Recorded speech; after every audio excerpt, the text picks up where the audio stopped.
In the heart of the Indian Ocean, a new youth uprising has shaken Madagascar.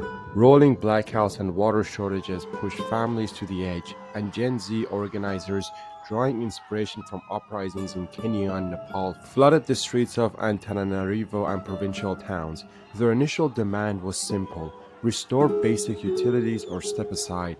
But as police fired tear gas and rubber bullets, the movement grew, calling for President Anj Retwelna's resignation, an apology for government failures, and the dissolution of key institutions. By October 8, at least 22 people were reported dead and over 100 injured. Retwelna dissolved his cabinet, appointed a military general as prime minister, and invited protesters to a national dialogue.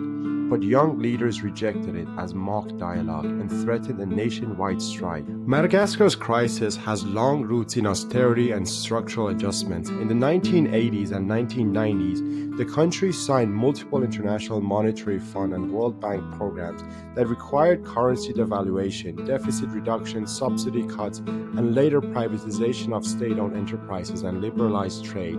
These policies won praise from creditors but weakened public services and left the state unable to invest in infrastructure. Foreign ownership compounds the problem. The investment code allows foreign companies to own 100% of Malagasy enterprises, and key sectors like mining, banking, and telecoms are dominated by multinational corporations.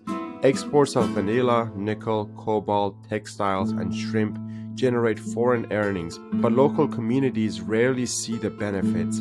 A joint venture with Rio Tinto has drawn criticism for displacing farmers and polluting the environment.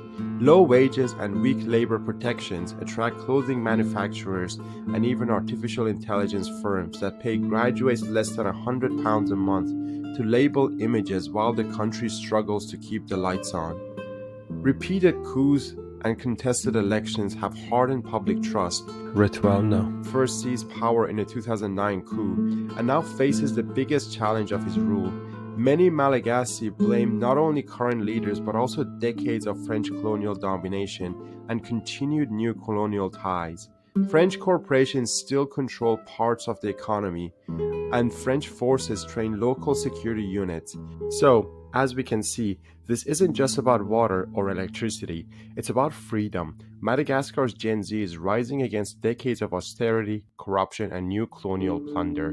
They're demanding a future where the nation's wealth serves the people, not the elites and the multinational corporations that form the backbone of the global apartheid system. Until next time, stay informed, stay in the struggle.